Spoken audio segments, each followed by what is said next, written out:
I think the first idea that I had to write lyrics in Spanish for this song came just because simply Spanish is such a beautiful language. I've always wanted to be fluent in Spanish, and I've always wanted to write a song in Spanish, and with it being such a beautiful flowing language, I thought it would fit the vibe of the song being very warm and this feeling of joy. The phrase "A Mi Lado" actually means by my side in English, and so it definitely did touch on those ideas of being emotionally by someone's side versus physically by someone's side. And I think, using very small phrases in the song in Spanish, the poetry of it all lent itself to that warm feeling and that feeling of joy.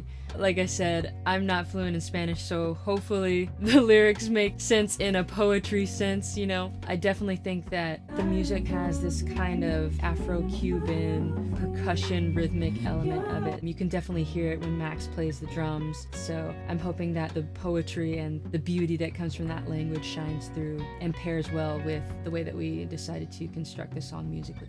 This song definitely has a lot of African diaspora type influences in it. In fact, Luke, when he was originally trying to figure out how he was going to play that song in the first gig that we did together, I think he referenced a Ghanaian musician or a song. So when you hear his solo in the bridge, he plays it in octaves, and so it kind of has that similar kind of vibe. You want more? That's kind of where I got like the octave guitar thing. Yeah. Because they play like that.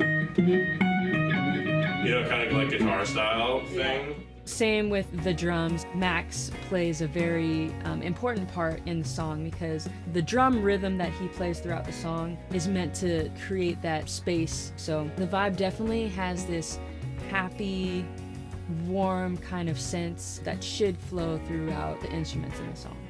I have a lot of favorite moments in this song. Luke's solo is probably one of my favorite parts of it. Specifically when he comes out of that solo and it goes to the height of the song where the 3-part harmony comes in. That's just a really awesome part, and Rob has a couple of places where he has really tasty licks in the song, like in the 3rd verse before the last chorus. He has these very smooth parts that come in, and Joe just kind of held down a very solid bass line throughout the song. I just really loved the way that Max played the part in the song. When it's going into the last part, he accents it really well. I like that part. And all of the musicians who played on this song did a phenomenal job in bringing that to life. Marko helped me produce this song. He added some guitar parts, he added some percussion, and it was just really valuable to have those really small things added after the fact, because a lot of times you're just trying to tune the song just right so that people can feel the emotion that you're trying to portray. And he did a really great job at being an advisor to me and bringing the song to a level where all the little parts kind of come together. We wanted to create space in the song. We wanted everything to be there intentionally.